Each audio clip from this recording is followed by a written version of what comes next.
Hello दोस्तों। तो आज मैं जिस मूवी की कहानी को लेकर आई हूँ वह हाल ही में रिलीज हुई एक तमिल मूवी है जिस फिल्म का नाम है महाराजा।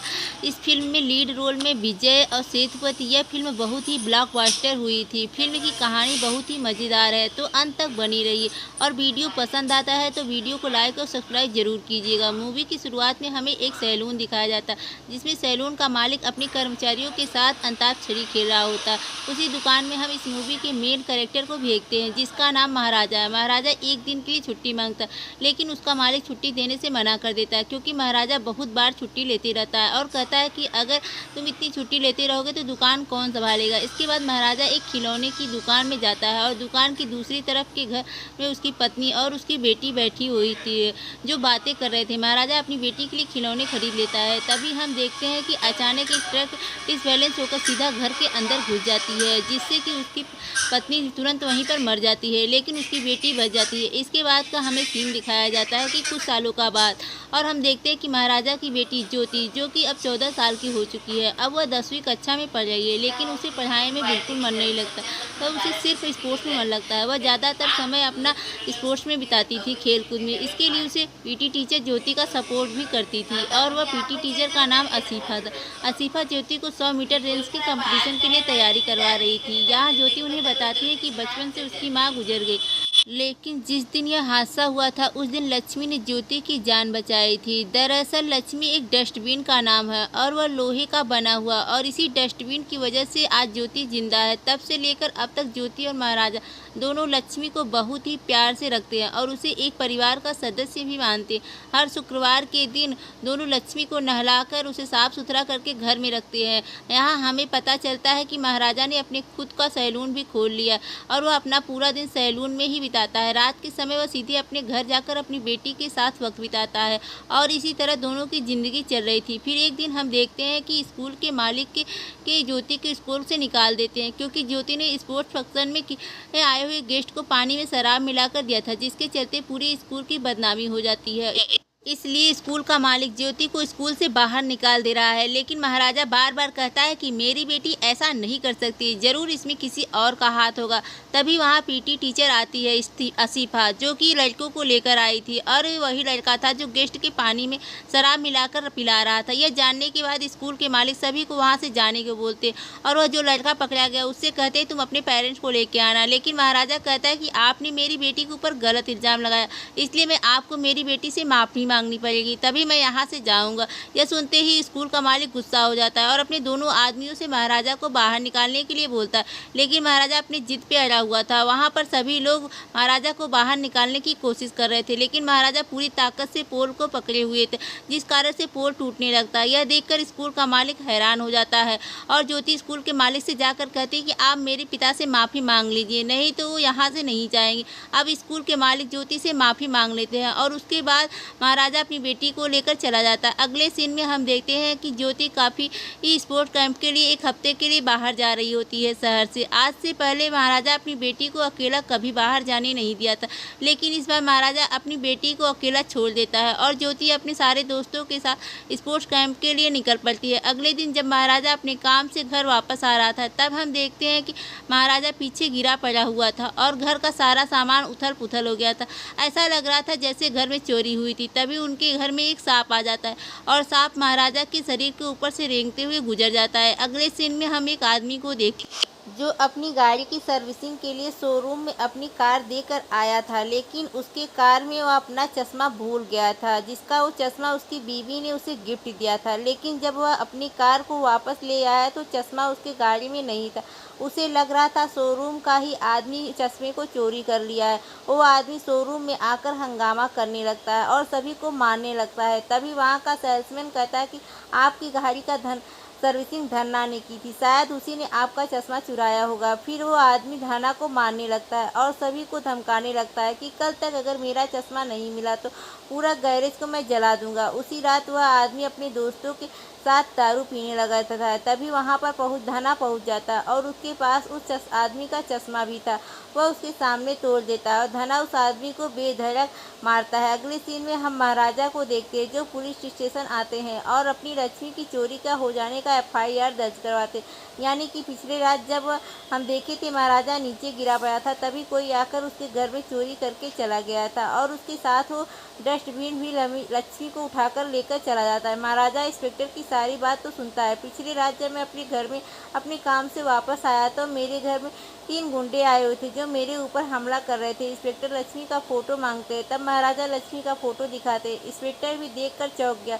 उसे पता चलता है लक्ष्मी कोई लड़की नहीं बल्कि उसका एक कचरे का डिब्बा और उसे ढूंढने के लिए महाराजा FIR दर्ज करवाने के लिए बोल रहा था। कचरे के डिब्बे को देखकर इंस्पेक्टर गुस्सा हो गया और महाराजा को यहाँ से बाहर निकलने के लिए बोल रहा था, लेकिन महाराजा कहता है कि मैं आपकी कंप्लेंट हायर अथॉरिटी को करूँगा। इंस्पेक्टर महाराजा को बहुत मारने लगता है और महाराजा वहाँ पर लगे एक हैंगिंग को पकड़ लेता है। सारे पुलिस वाले महाराजा को बाहर निकालने की कोशिश करते हैं, लेकिन महाराजा वाल हैंगिंग को कसकर पकड़ा हुआ था, जिस कारण से वाल हैंगिंग दीवार से नीचे गिर जाता है। पूरा रैक नीचे गिर गया था। सभी पुलिस वाले महाराजा को पुलिस स्टेशन से बाहर फेंक देते और महाराजा वहां से चला जाता है। अगले सीन में हम देखते हैं कि सीनियर इंस्पेक्टर विधा राजन को देखते हैं जो एक आदमी के घर आए हुए थे और उस आदमी के घर में चोरी हुई थी। वर्धा राजन उन चोर को पकड़कर उन लोगों के सामने ले आता है और उनके घर में जितने भी सोने जेवरात चोरी हुए थे वे वापस कर देते हैं। लेकिन यहाँ पर हम देखते हैं फ्लैशबैक में दिखाया जाता है कि चोर को पकड़ने के बाद वर्धा राजन चोर से असली सोना ले लेता है और उसके बदले में उसे नकली सोना दे देता है। और जब वर्धा राजन उस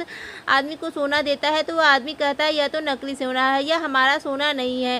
वर्धा राजन चोर से वापस पूछता है कि असली सोना कहाँ है, लेकिन वह बताने लगता है कि मेरे पास जो थे मैंने वही दे दिया, शायद आप लोग ही झूठ बोल रहे हैं। इंस्पेक्टर उन लोगों को धमकाने लगता है, आप लोग हमसे गलत काम करवा रहे हैं, इसके लिए आपको जेल भिजवा सकता हूँ। यह सुनकर घर के दोनों सदस्य कहते हैं कि हमें सोना नहीं चाहिए। वे लोग वापस अपने अपने घर चले जाते।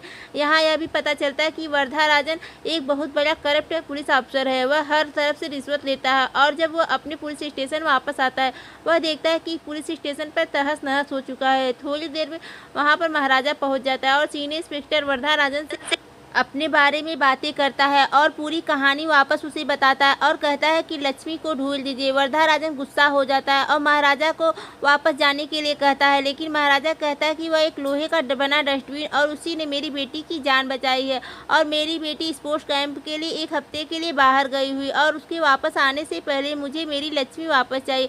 वर्धा राजन अपने सारे साथियों से मिलकर महाराजा को पुलिस स्टेशन से बाहर फेंक देता है और धमकी देता है कि आज के बाद यहाँ नजर आए तो गोली मार दिए जाओगे। थोड़ी देर के बाद महाराजा फिर से वापस आता है और वर्धा राजन को रिश्वत देता है और कहता है कि अगर आप मेरी लक्ष्मी को ढूंढ देते हैं तो मैं आपको 1 लाख रुपए इनाम दूंगा। वर्धा राजन और उसके साथी हैरान हो गए थे और FIR तुरंत लिख लेते हैं और वर्धा राजन अपने साथियों के साथ महाराजा के घर में छानबीन करता है। उसके बाद देखता है कि वहाँ के लोगों को महाराजा बैंक का पासबुक मिलता है जिसमें वे लोग देखते हैं कि उसके अकाउंट में 1 लाख रुपए जमा है। सभी लोग आपस में बातें करने लगते हैं और कहते हैं कि महाराजा जरूर हमसे कुछ छुपा रहा है और शायद उस कचरे के डिब्बे के अंदर कुछ न कुछ ऐसी कीमती चीज़ है जो महाराजा हमें उसके बारे में कुछ भी नहीं बता रहा है। अगर हम लक्ष्मी को ढूंढ लेते हैं तो शायद हमें बहुत बड़ा इनाम मिलेगा। वर्धा राजन कहता है कि फिर से महाराजा से पूछताछ करता है और पूछता है कि कचरे के डिब्बे के अंदर क्या है। महाराजा कहता है उसमें कुछ भी नहीं है। 5 लाख के बजाय 1 लाख रुपए देने का वादा करता है और कहता है कि मेरी बेटी के वापस आने से पहले लक्ष्मी को ढूंढ लीजिए। राजन वर्धा कहता है कि हैरान हो जाता है। अगले सीन में हम देखते हैं कि सेल्वन को जो अपने परिवार के साथ बहुत ही हंसी खुशी के साथ रहता है और उसका खुद का इलेक्ट्रिक का दुकान था। उसके साथ एक साथी भी काम करता था जिसका नाम सबरी था, लेकिन हम देखते हैं कि ये दोनों चोरी का काम करते हैं और उस दिन से सेल्वम और सबरी दोनों मिलकर एक घर को लूटने आए थे जिसके एक विधवा औरत अपनी बेटी के साथ रहती है। दोनों को बंदी बना लिया गया था और दोनों से पूछने लगते कि उनके घर में कितने पैसे, लेकिन औरत बता देती है कि उनके पास ज़्यादा पैसे नहीं है और जिसने भी हमें तुम्हें दे चुके हैं ज़्यादा पैसे। लालच में सबरी औरत की बेटी के साथ ज़बरदस्ती करने के लिए चला जाता है और उसके बाद वह दोनों को मार देता है। यह सब हो जाने के बाद अगले दिन सेलोन अपने घर वापस आता है, जहां हम उसकी बेबी कोकिला और उसकी बेटी अम्मू को देखते हैं। सेलोम अम्मू के लिए खिलौने लेके आता है, लेकिन वो खिलौना उसकी बेटी को पसंद नहीं आता। सेलोम उस खिलौनों को डस्टबिन में फेंक देता है और हम यही देखते हैं कि ये डस्टबिन वही था जिसे महाराजा ढूंढ रहा था। यानी उस रात जिस समय महाराजा के घर चोरी हुई थी, उस रात सेलोम और सबरी दोनों मिलकर महाराजा के घर चोरी करने के लिए गए थे। इधर वर्धा राजन जो है अपने साथियों को एक डुप्लीकेट डस्टबिन ढूंढने के लिए कहता है, जो महाराजा के डस्टबिन की तरह दिखता है। इधर महाराजा सारा दिन पुलिस स्टेशन के अंदर बैठा रहता था और इंतजार करते रहता था कि कब उसका डस्टबिन उसे मिलेगा। इधर सेल्वम उसे एक दूसरे के घर का पता मिलता है, जहां बहुत सारा पैसा रखा हुआ था। सेल्वम सबरी के साथ मिलकर उस घर की चोरी करने के लिए चला जाता है। इसके बाद हमें दिखाया जाता है कि यहाँ हम देखते हैं कि सेल्वम की बेटी की पीठ पर घाव हो गया था, उसी की देखभाल करने में लगा हुआ था। प्रेजेंट डे में हम देखते हैं कि वर्धा राजन का आदमी एक दुकान पे जाता है डस्टबिन खरीदने की, लेकिन वहाँ पर उसे उस तरह का डस्टबिन नहीं मिलता। फिर वह उसकी मुलाकात एक नला शिवम से होती है, जो वर्धा राजन नला शिवम से कहता है कि इस तरह दिखने वाले एक डस्टबिन मुझे लाकर दे दो। उसे यह भी बताया जाता है कि एक आदमी जो कि यह डस्टबिन खरीद लेगा, इसके बदले में हमें लाख रुपए मिलेंगे। यह सुनकर नला शिवम समझ जाता है कि जरूर कुछ गड़बड़ है। इधर पुलिस स्टेशन में हम देखते हैं कि धना लापता हो गया था और उसको ढूंढने के लिए, उसका रिपोर्ट लिखवाने के लिए उसी ऑफिस में एक आदमी पुलिस स्टेशन आता है। महाराजा धना का फोटो देखता है। तब फिर हमें फ्लैशबैक में देखते हैं कि महाराजा पब में जाता है और वहां जाकर वह पूछताछ करता है कि बाहर रखी सफ़ेद रंग की गाड़ी किसकी है, और वह गाड़ी उसी की थी जिसका चश्मा चोरी हो गया था। महाराजा उस आदमी से पूछने लगता है कि आपकी गाड़ी किसने चोरी की थी, लेकिन वो आदमी उसे कुछ भी नहीं बताता। तभी अचानक हम देखते हैं कि वहां पर धना चश्मा लेकर आ गया था और फिर हम धना उस आदमी को मारने लगता है। यह सीन हम पहले भी देख चुके हैं, लेकिन यहाँ हम यह देखते हैं कि महाराजा भी धना को देख लेता है जो उसे उस आदमी को मार रहा था। फिर धना वहां से अपनी गाड़ी में बैठकर चला जाता है और हम उसका पीछा महाराजा करने लगता है। धना अपने अड्डे पे आता है, महाराजा भी वहां पहुंच जाता है और तभी अचानक धना के आदमी महाराजा को ऊपर हमला कर देते हैं और उसे पकड़ लेते हैं। यहाँ हमें यह भी पता चलता है कि जिस आदमी रात में के महाराजा के घर में चोरी हुई थी, उस रात 3 आदमी आए थे। तीसरा आदमी धना था, जिसका महाराजा चेहरा ने देख लिया था और इसलिए महाराजा धना के पीछे पड़ा हुआ था। जैसे ही धना आदमी महाराजा को मारने वाले थे, महाराजा अपने पास रखे चाकू को निकालता है और सभी के ऊपर हमला करता है और सभी को मार डालता है। आखिर में धना को भी वह अधमरा कर देता है और पूछने लगता है कि तुम्हारे साथ जो बाकी 2 लोग थे वो कहाँ के हैं।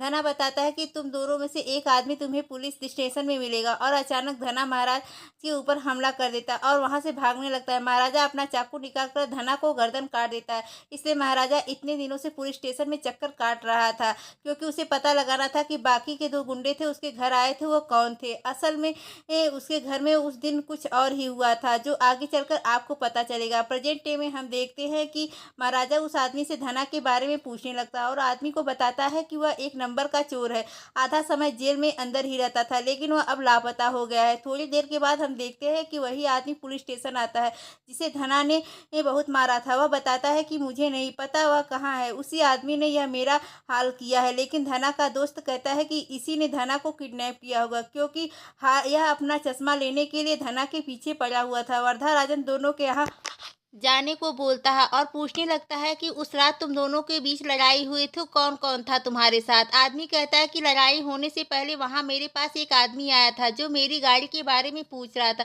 लेकिन उसका नाम मैं भूल गया। वर्धा राजन फिर उसे यहाँ से जाने को बोलता है। इसके बाद हमें दिखाया जाता है कि वहाँ हम देखते हैं कि सेल्वम की बेटी का जन्मदिन आने वाला है, इसलिए वह अपनी पत्नी के बारे साथ मिलकर ज्वेलरी का दुकान पर जाता है अपनी बेटी अम्मू के लिए गहना खरीदने के लिए। वहाँ दोनों ने एक बहुत ही महंगा गहना पसंद आता है। सेल्वम अपनी बेटी से बहुत प्यार करता था और उसकी खुशी के लिए वह कुछ भी करने के लिए तैयार था। इधर वर्धा राजन आदमी के नल्ला शिवम के साथ मिलकर एक दुकान पर पहुंचता है और वहां उसे डस्टबिन की फोटो दिखाया जाता है। बताया जाता है कि इसी तरह डस्टबिन हमें चाहिए। वो दुकानदार डस्टबिन बनाने के लिए तैयार हो जाता है और 2 दिन का समय मांगता है। इसके बाद हम वापस फ्लैशबैक में देखते हैं कि सेल्वम अपनी बेटी के लिए जो गहना ऑर्डर देता है वह उसे लाने के लिए वह जाता है और उसी दिन उसकी बेटी का जन्मदिन था और शाम के समय जब वह जाता है तो उसके घर में बर्थडे पार्टी होने वाली थी और उसी की तैयारी में वे लोग लगे हुए थे। उसकी पत्नी कोकिला सेल्वम से कहती है कि आते समय अपनी डायरी भी सेव करा लेना। सेल्वम मान जाता है और घर आते समय वह एक सैलून में पहुंचता है। हम देखते हैं कि इस सैलून में महाराजा काम करता था। सेल्वम को फोन आता है और उसे पता चलता है कि घर में होने वाले फंक्शन की तैयारी करने के लिए अभी तक कोई घर में आया ही नहीं है। सेल्वम तुरंत सभी को पूछने के लिए फ़ोन करता है और सारी तैयारी करने को बोलता है। सेल्वम डायरी सेव कराने के लिए बैठता है और महाराजा पूछने लगता है कि आपके घर में कोई फंक्शन है। यह सुनकर सेल्वम कहता है कि हाँ, आज मेरी बेटी का जन्मदिन है और इसलिए एक छोटा सा फंक्शन भी है। महाराजा सेल्वम की डायरी काटता है लेकिन उसका ट्रिमर बैटरी खत्म हो गया था, इसलिए महाराजा दूसरी बैटरी लाने के लिए बाहर चला जाता है। तभी सेल्वम को उसके साथ ही सबरी का फ़ोन आता है और बताता है कि आखिरी बार जो हमने चोरी की थी उसके बारे में अखबार में खबर छपी है और शायद पुलिस वालों को पता चल गया है कि हमने यह सब कुछ किया है। लेकिन सेल्वम समझता है कि यह सब उन लोगों की चाल है हमें फंसाने के लिए, ताकि हम खुद फंस जाए, इसलिए वो इस पर ज़्यादा ध्यान देने के लिए नहीं करता और सबरी को फंक्शन में आने के लिए बोलता है। तभी अचानक देखते हैं कि महाराजा भी दुकान पर वापस आता। सेल्वम को लग रहा था कि महाराजा ने उसकी सारी बातें सुन ली है, लेकिन ऐसा नहीं था। सेल्वम महाराजा को गौर से देखने लगता है और अपनी दाढ़ी कटवा रहा था। वहाँ से चला जाता है। घर पहुँचने के बाद सेल्वम थोड़ा सा परेशान दिख रहा था। फिर वहाँ पर उसका दोस्त सबरी आता है। सेल्वम बताता है कि हम दोनों के जो बीच बात हो रही थी शायद वो सैलून वाला आदमी सुन चुका है। सबरी बताता है कि वक्त आने पर उसे भी मारना होगा। हमने जो जेवरात चुराए थे उसे भी कहीं और जाकर छुपाना होगा। तभी कोकिला आकर बताती है कि उसने जो कल चैन खरीदे थे अपनी बेटी के लिए वह अभी नहीं मिल रहा। सेल्वम पूरे घर में ढूंढने लगता है लेकिन उसे कहीं भी नहीं मिल रहा था। लेकिन हम देखते हैं उस सोने का चैन उसे सैलून में ही छूट गया था। सैलून का मालिक महाराजा से कहता है कि यह सोने की चैन है, जाकर उस आदमी को दे देना। महाराजा सेल्वम के घर जाने के लिए निकल जाता है और तभी हम देखते हैं महाराजा को उसका एड्रेस इसलिए पता था क्योंकि उसने सेल्वम को फ़ोन पर बातें करते हुए सुन लिया था। वह अपने घर के बारे में ही बात कर रहा था, इसलिए महाराजा सेल्वम के घर पहुंच जाता है। लेकिन हम देखते हैं उसके पीछे पीछे पुलिस भी सेल्वम के घर पहुंच जाती है सेल्वम को गिरफ्तार करने के लिए। सेल्वम को लग रहा था कि महाराजा ने ही पुलिस वालों को यहाँ पर बुलाया है, लेकिन ऐसा नहीं था। उसने तो सोने की चैन को लौटाने के लिए वह आया था। सबरी सभी पुलिस वालों को धमकाने लगता है और बंदूक निकाल लेता है। इतने में लेकिन एक पुलिस वाला सबरी को गोली मार देता है और सेल्वम को गिरफ्तार कर लेता है। यह सब देखकर कोकिला हैरान हो जाती है और उसका पति किसी का खून कर सकता है या हो नहीं सकता। अम्मू भी अपने पिता को देखकर बहुत रो रही थी। कोकिला पुलिस वालों से कहती है कि सेल्वम को यहाँ से लेकर चले जाने के लिए, क्योंकि ऐसा आदमी मेरा पति हो ही नहीं सकता है जो किसी का खून कर सकता है। सेल्वम को पुलिस लेकर चली जाती है और सेल्वम महाराजा को देखकर उसे लग रहा था कि शायद उसी ने पुलिस वालों को यहाँ पर लेकर आया होगा और वो ठान लेता है जब वो जेल से निकलेगा तो वह महाराजा को भी मार डालेगा। इधर प्रेजेंट डे में हम देखते हैं ज्योति का स्पोर्ट्स कैंप खत्म हो गया होता है और उसका जूता भी फट गया था, इसलिए वो अपने पापा को फ़ोन करके बताती है कि उसके लिए एक नया जूता खरीदने के लिए, क्योंकि अगले दिन भी फिर से प्रैक्टिस करने के लिए उसे जाना होगा। ज्योति अपने सारे दोस्तों के साथ घर वापस आने लगती। इधर हम देखते हैं कि नकली डस्टबिन तैयार हो गया था, लेकिन वर्धा राजन का आदमी पूछने लगता है कि अगर महाराजा को पता चल गया कि यह डस्टबिन नकली है तब क्या होगा। वर्धा राजन बताने लगता है कि हमें यही देखना है कि अगर डस्टबिन में अंदर कुछ कीमती सामान होगा तो राजा पूछेगा कि उसने किसने चुराया और हमें किसी चोर का नाम उसे बता देंगे। वर्धा राजन अपने जान पहचान के सभी चोरों को फ़ोन करके पूछने लगता है कि तुम्हें कबूल करना होगा कि तुमने एक डस्टबिन चोरी की है। हालांकि कोई भी यह काम करने के लिए नहीं मानता, क्योंकि कोई भी डस्टबिन चोरी नहीं करता है। सभी चोरों को लग रहा था वर्धा राजन उन सब लोगों का मजाक उड़ा रहा है। वर्धा राजन परेशान हो गया था क्योंकि उसे कोई भी एक चोर नहीं मिल रहा था जो यह कबूल करे कि डस्टबिन उसी ने चोरी किया था। आखिरकार नल्ला समम खुद कहता है कि मैं यह काम खुद मैं कर लूँगा, महाराजा के सामने बता दूंगा कि मैंने ही उसका डस्टबिन चोरी किया था और इसके लिए वर्धा राजन नल्ला समम को 50,000 रुपये देने के लिए तैयार हो जाता है। वर्धा राजन फिर से पुलिस स्टेशन फ़ोन करता है और अपने आदमी से कहता है कि महाराजा का फिर से बयान लेने के लिए उसके साथ साथ क्या क्या हुआ था। महाराजा फिर से कांस्टेबल को सारी बात बताने लगता है कि उस रात उसके साथ क्या हुआ था। लेकिन इस बार हम देखते हैं कि ज्योति घर वापस आ जाती है और वह अपने घर पर आते ही देखती है अंदर उसके ऊपर सेल्वम, धना और नला शिवम तीनों ओर हमला कर देते हैं। और उसे बेहोश कर देते हैं। और यहाँ पता चलता है कि सेलोम 14 सालों के बाद जेल से निकला था और हम देखते हैं कि महाराजा को मारने के लिए यहाँ पर आया था और उसकी खबर नल्ला शिवम ने ही उसे दी थी। लेकिन वह कब से यह कह रहा था कि वह रोज़ रात को 10 बजे अपने घर वापस आता है। आज वह नहीं आया। नल्ला शिवम ज्योति के साथ ज़बरदस्ती करने लगता है। बहुत देर इंतजार करने के बाद वह तीनों वहाँ से चले जाते हैं। इधर प्रेजेंट टाइम में हम देखते हैं कि महाराजा का पूरा बयान सुनने के बाद नल्ला शिवम को भी पता चल जाता है कि डस्टबिन कोई और नहीं बल्कि महाराजा और उन तीनों से मिलकर उसके पिता को मारने का एक प्लान बनाया गया था।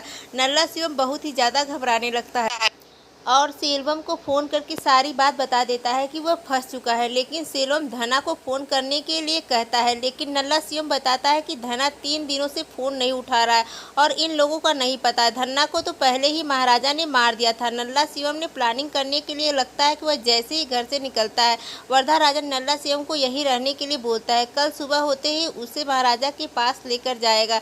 नल्ला शिवम बोलता है कि घबरा जाता है और उसे समझ नहीं आ रहा था कि वह अब क्या करेगा। इधर हम देखते हैं कि आगे महाराजा अपनी बेटी ज्योति के लिए जूते खरीद कर ले आता है और जैसे ही वह घर के अंदर आता है वह अपनी बेटी को घायल अवस्था में देखता है। महाराजा तुरंत अपनी बेटी को हॉस्पिटल लेकर जाता है और ज्योति की हालत बहुत ज़्यादा ही खराब थी।